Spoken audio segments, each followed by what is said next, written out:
From the morning reading, Apple down. In the after hours, SPX takes a pause as earnings release moves stocks in both directions. 2 of 10 sectors moved higher on Tuesday. XLU, XLP, and XLF were the strongest sectors, while XLY was the weakest sector. Oil futures fell $1.19 to close at $49.30. Breadth weakened compared to the prior session as decliners led 1815 to 1185 in the New York Stock Exchange and led 1885 to 822 on the NASDAQ. Earnings season continued with the same split decision between winners and losers as it did during Q2 in July and August. Today's the winners were LMT, Key, FCX, Valero, BHI, SAVE, and AKS, while losers included United Airlines, WHR, JetBlue, General Motors, and 3M. On the S&P 500 snapshot, Tuesday's seesaws closes lower.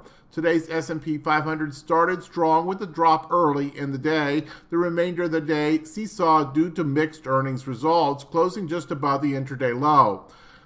The end of the day with a technical loss of 0.38% from Monday. Year to date, we're at a gain of 4.85%. The yield on the 10-year note closed at 1.77%, unchanged from the previous close. NASDAQ stocks are not following the leader, despite the NASDAQ composite continually flirting with all-time highs in recent weeks. The 10-day average of the NASDAQ new high, new low ratio has sunk below 50%, meaning that more stocks on the exchange have been sitting at new one-year lows than one-year highs. The last time that happened was right before the correction last summer. The NASDAQ has been doing well enough to embolden bankers. Wall Street has been able to bring a number of technology IPOs to market this year, and they have enjoyed large first-day jumps as a result. The median first-day return of tech IPOs is nearly the highest since the go-go days of 2000. Optimism on the U.S. dollar has perked up. The optimism index dropped to as low as 45 on October the 3rd, but has since jumped to 70, the third time it has reached this threshold in the past year. The other two, mid-November 2015 and late January 2016, led to a topping pattern in the dollar, but historically it has taken an Optex reading between 80 to 90 to signal overheated optimism in bull markets. Hello, this is Stephen Harris, a head trader from Falcon Global, where we model best practices for investors, traders, and day traders from entry to exit every trading day. In this daily video, I provide my opinion and insights of current market trends, market timing, volatility, and hedge risk levels for the upcoming day for the key U.S. financial markets. It is 6:03 a.m. Mountain Time, and I am recording this in preparation for the market day of October the 26th, 2016. Full disclaimers are at the end of the video, but be aware that this is for educational purposes only, and only you are responsible for the investing or trading decisions that you make. So let's go ahead and bounce into our morning report. And once again, I forgot to open them. Just a second here.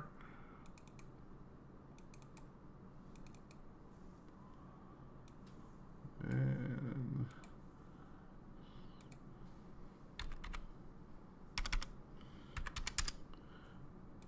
just take a second here, get these things sized up for you.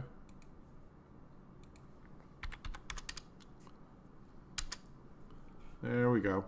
So, in the morning report for the U.S. broad-based indices, we have weakness across all four. The S&P futures are down 1/3%. Russell futures are down 2/3%. NASDAQ futures are down about 0.5%. And the Dow futures are down about 1/3%. Crude oil is down big, 1.5%. Euro is up about 1/4%. Bonds are down about 1/4%. And gold is about scratch. In China, they're down about 0.5%. Hong Kong's down about 1%. Japan is up just above scratch. Germany's down approaching 1%, as is the United Kingdom. In macroeconomic reports for the United States of note today, you have new home sales and crude oil inventories. Looking ahead to tomorrow, we have core durable goods, the weekly unemployment claims, durable goods orders, pending home sales, nat gas storage. round out Thursday. In terms of current volatility, things are still pretty low. Short-term VIX 11.90. Skew still benign at below 125. IV percentiles are all in the lower 25 percentile, with the S&P to 23, the Russell at a 19, the NASDAQ at 19, and the Dow at 23. If you look across here, you're going to see this is about as extreme as we have seen in the last 2 years. We have only one event on one market of a standard deviation size move on a close-to-close basis in the last 2 rolling trading weeks on 4 different markets. We normally have about 4 on average on the S&P during a period of 2 rolling weeks. So this is way down, and certainly we've just been talking ad nauseum about the charts and how we are in this coiling pattern, range pattern. We've used all the various terms, and it's basically been the sing-song for the last year and a half, and this just kind of continues. But right now, we do seem to be, toying with the lower part of the range, but still in the range. We've had the break of diagonal resistance some time ago, and perhaps, are now flirting with another break of diagonal resistance. And as it stands right now, one thing you might look at in the very short-term pattern is a lower low and a lower high now, and that continues to show some short-term deterioration.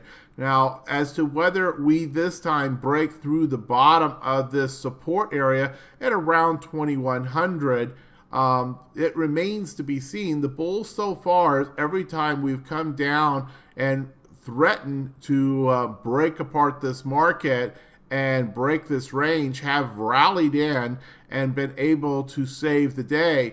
But you'll notice that each of these rallies, we get the breakdown here, the rally, there we get to there. And then some consolidation, we try to push up, and then we fall down and we end up with a new low. And this time the rally went a little less of a distance. So it would seem that the bulls are getting quite tired of having to do the hard work of getting this up off the bottom and are running out of energy earlier and earlier and earlier. And I have to say that, in my opinion, I think this is going to eventually break down. But the timing is the big question. While the bulls can always surprise us, and as long as we remain in a primarily very long-term bull market, you just never want to discount them. But these chart patterns and so forth would lead you to believe, from a probability standpoint, that we're going to break down. And if we do, we open up the possibility of dropping some 100 points. I mean, we could easily drop down here to the 1981 area without too much of a challenge. And, that's 150 points from where we are right now. So that would definitely get some people's attention. And it could get pretty violent in the beginning of that break. The day that we break this area, and then perhaps the 2 or 3 days behind that, could probably be some pretty big candles, a la, this kind of action. Or we could go back further when you get these big significant breaks of key important support areas. The potential lies there. So I just say that, heck, we just recently edged off our hedge risk level from a level 2 down to a 1+. And yet at the same time, it's one of those things where I just kind of feel in my bones that we're going to be back to 2 before we see 0, is my suspicion. If you look at the Dow's also in a similar position. And we certainly have got this kind of lower lows, lower highs on the swings, and continues to also challenge the bottom. Same pattern as the bulls, with each wave are falling further and further behind. And then the Russell here, flirting with near the bottom of its pattern as well, breaking out from the cloud with the overnight action. And then the NASDAQ. NASDAQ, of course, we have touched that, there was just some big participation that was kind of pushing the NASDAQ to new all-time highs. But the reality is that over 50%, as you heard from one of the morning reading authors, over 50% of the NASDAQ components are actually closer to yearly lows than they are to yearly highs. So don't be lured into the trap by thinking that all is hunky-dory and that the NASDAQ's going to lead everybody else up. The reality is there's a handful of companies that are doing well in the face of many that are not doing well. And then when you go and back up and you look at the Russell, which is, thousands of companies, and you look at the S&P 500 and the Dow 30, there's a lot of companies that are well off their highs, and the breadth and participation is certainly coming into question in these markets. So let's go ahead and take a look at other markets. Crude oil, very important break here. We'll see if this is a false breakout, just like we had the false breakout to the top side. We sometimes have false breakouts to the bottom side.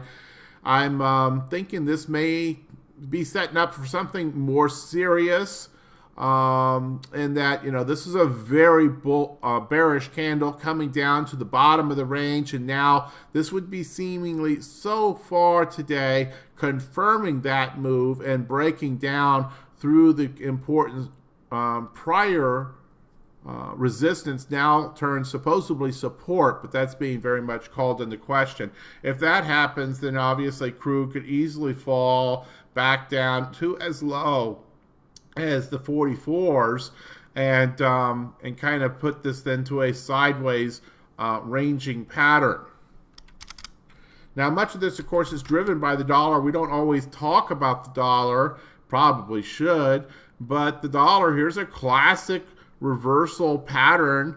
You have, the smaller candles as you start to exhaust, the spinning top, the doji, and now confirmation of that indecision and running out of energy would seem to be setting up thus far. So while the dollar could continue, based on its own reasons, climb higher, there does seem to be at least a short-term pattern setting up for the dollar to reverse.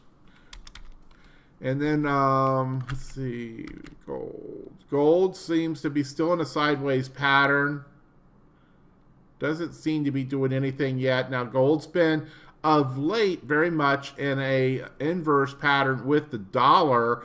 The other pattern that gold can fall into, though, is one of, when there's need for safe haven status, gold can pick up that coat and start to wear that one.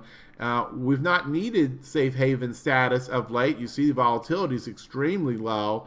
But that said, gold and the long bond, we could see, and we'll watch for both of these markets to see if indeed safe haven status comes into question. Do these both inflect up and take on that mantle of safe haven status? Volatility's popped just a teeny bit, but these are very low levels. These are normal, 12 to 15 is the range of bull markets. So there is no significant fear being priced into these markets at this time. We certainly don't want to get too worked up about that. In fact, the short-term VIX, holy cow, short-term VIX is about as benign as it can get, and it's down, below a 12. Okay, that should be enough on the charts. Let's go ahead and go to the daily report. Market phase 5 still, the break of diagonal support. We are continuing to watch for the break of horizontal support, but that has not yet happened. Certainly there's nothing to say that this has improved with the recent price action. On the three market timing signals, all three mechanical in base, I like to continue to remind you. The first one comes from IBD, Investors Business Daily. It's a weak uptrend under pressure. The GMI index is also a very weak 2 out of 6 with a sell signal that's been in place since October the 12th.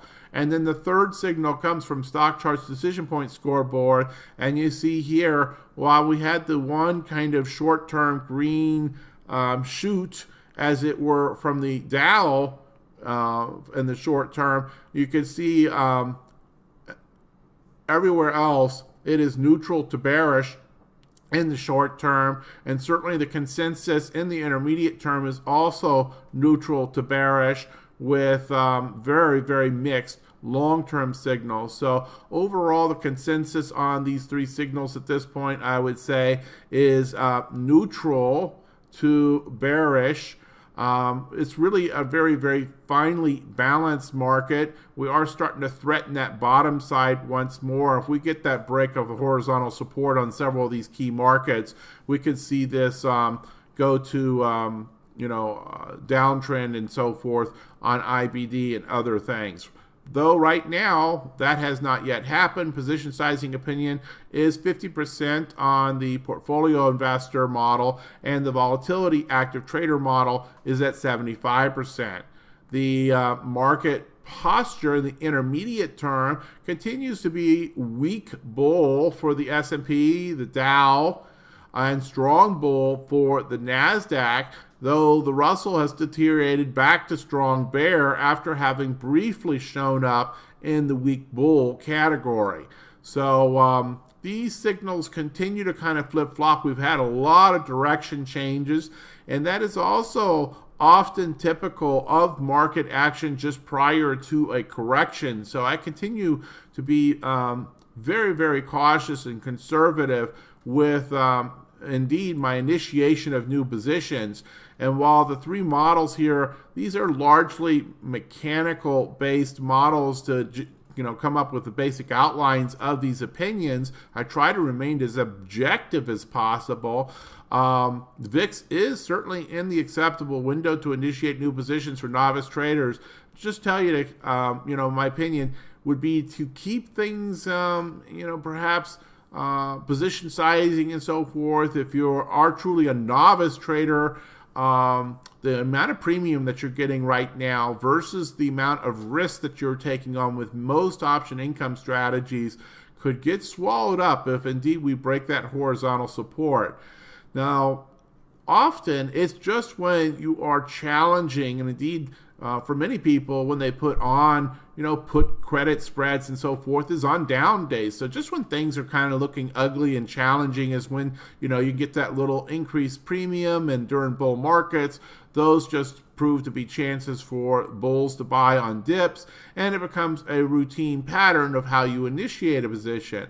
But I think the overall context here is much weaker. I mean, for example, just this intermediate term market posture, this is a weak bull. This is not 85. This is not even 75. And you have a weak bearish sentiment line. So that means that the, this intermediate term posture, yes, weak bull, but it's up against a weak bear, which is a longer term signal and tells us that the path of least resistance is to the downside now, not to the upside. And that moves to the downside will probably be longer and more pronounced, and moves to the upside will be shorter. And we see that in the charts. We see that in the price action swings and recent short-term price action. So you've got to kind of have that in context as you initiate new positions. Be prepared for that breakdown. Know what your adjustments are and be ready to handle that. Cover calls, also borderline acceptable for novice traders. We are in a weak bull on the intermediate term, and yet at the same time, a very, very defensive orientation, 2-to-1 ratio of in the money versus out of the money strikes, a 2-to-1 ratio of low beta positions versus high beta. So very, very conservative. In fact, we rarely see a more conservative opinion while we're still willing to initiate new positions. On put selling, you might want to also be, thinking about spreads, thinking about defined risk positions for certain, but to also scale in a position that you're willing to own should those spreads be run over. This is not the time for highly speculative put selling. If you're going to be selling puts, it's probably in stuff that you have been stalking to actually own. In terms of volatility base, still relatively low. We did have the volatility ratio warning fire with yesterday's action, and also the NASDAQ went back into warning status on its distribution day count, and the S&P increased to a 6. On the trend base, you have still market phase 5, and then on the key intermarket risk aversion indicators, all 5 of these are at risk off. Sentiment still relatively neutral across all 4 markets. You see the fear and greed index also at a neutral. Overall breadth, yesterday was a bit of a negative day, and you see if it wasn't for utilities, and utilities is not a large sector, but still look at who's at the top. We talk about our defensive oriented and our more risk-on oriented sectors. Well, the stubs. Always remember the stubs and look for the stubs. Staples, that's your S. And net positive, though breadth, probably less than 50% participation in producing that net positive. The treasuries yesterday, the utilities, look at the utilities, almost universally positive, though I will say that, at plus 0.52%, they were certainly not exploding. Also, real estate also can be a defensive-oriented place to go. And let's see. I guess that's it right now. In terms of high beta, though, consumer discretionary, materials, energy, tech. Tech's been the darling for many days and weeks of late. Industrials. All these higher beta areas had very, very poor breadth in terms of positive producers on yesterday. So I think that's, potentially a signal to us. As we look at the market postures in the short, intermediate, and long term, there's not much in the way of consistency here in terms of being able to hold up green for any period of time. The financials probably the best model of that consistency in recent weeks. And then also look at the percent change across the different time frames. Almost everything in the 3-month and down, there's more red here than there is green. And even when you do see green, they're generally not very large numbers. So just kind of also keep all this in context. We look at the market here in about, 400 different ways, it seems like, from a trend-based system, from volatility-based indicators, from market internals, rotation. We look at this on all these different ways with the purpose of trying to understand what is the current market condition. And as it stands right now, there's a lot more of these indicators that are giving us cause for caution and, really supporting the potential for this to break down than there are telling us that the market is in any way healthy or normal. I don't think we want to think that the market is normal in any of its structures right now. So a couple things where I'm going to slide through these. We're over 20 minutes. If you need more time with any of those slides, just hit the pause button and you can get the hyperlink and get the additional information. Disclaimers, as always, hit the pause button if you need more time to review the disclaimers. Also note the hyperlink at the bottom for the full set of disclosures. We'll be back here for the next market preview session from Falcon Global, tomorrow's session. In the meantime, manage that risk, and I think you'll find that everything else often falls right into place.